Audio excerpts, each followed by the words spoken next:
Hello and welcome. This is Dr. Dave Elwell, and this is probably going to be the final video in a series that I've been doing about the process of seeing a provider, and in particular a primary care provider. I'm very passionate about the fact that people really would benefit from a relationship with a primary care provider, somebody who knows you, that you can go to and have an interaction about your health. And with 20 years of experience in emergency medicine, I see every day where that kind of a relationship is helpful for people, and I see people where that would have been very helpful. What I'd like to talk about today is how to use the information, how to make sure that you get the information and implement it when you've been in an acute care setting in particular. Now, when you go in and see your primary care doc, they usually will have a couple recommendations, and it'll be pretty straightforward. They'll make sure that you know what the result of that meeting was.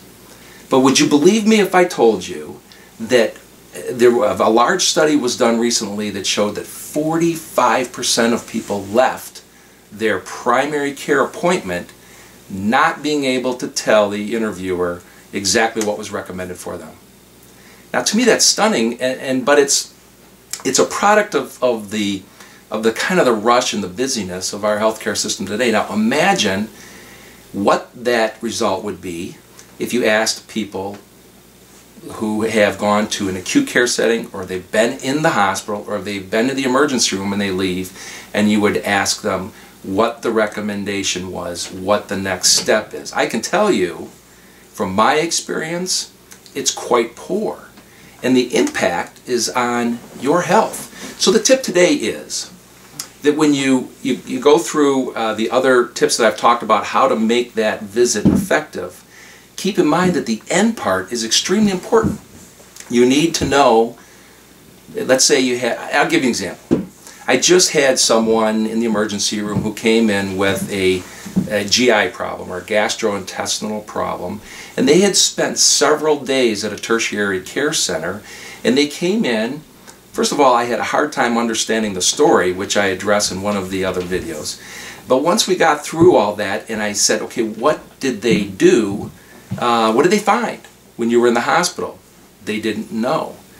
What medications were you on, or what was changed about your medications? I left that at home. Did you start your new medications? Haven't started them yet. Didn't know what they were. So the person was very passive in the discharge part of their hospitalization. And it made a significant impact, and I truly believe that they would not have needed to come to the emergency room if they had a clear understanding of what they needed to do after that hospital stay.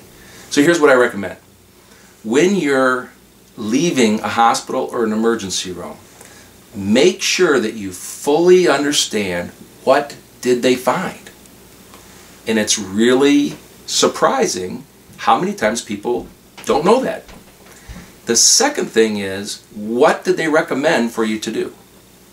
And make sure that they get very clear on that, because that is an ongoing problem. And the third thing is, what are your next steps? Because usually it's not a problem solved, go home, all taken care of. There are usually next steps.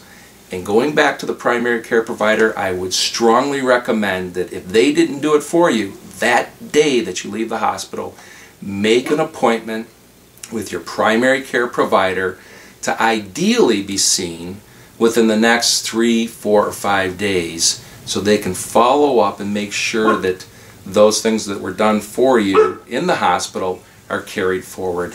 And that's my final tip on how to take the most advantage of your healthcare encounter. And I really appreciate you being here. Again, this is Dr. Dave Elwell, and I wish you all the health and happiness that you can get.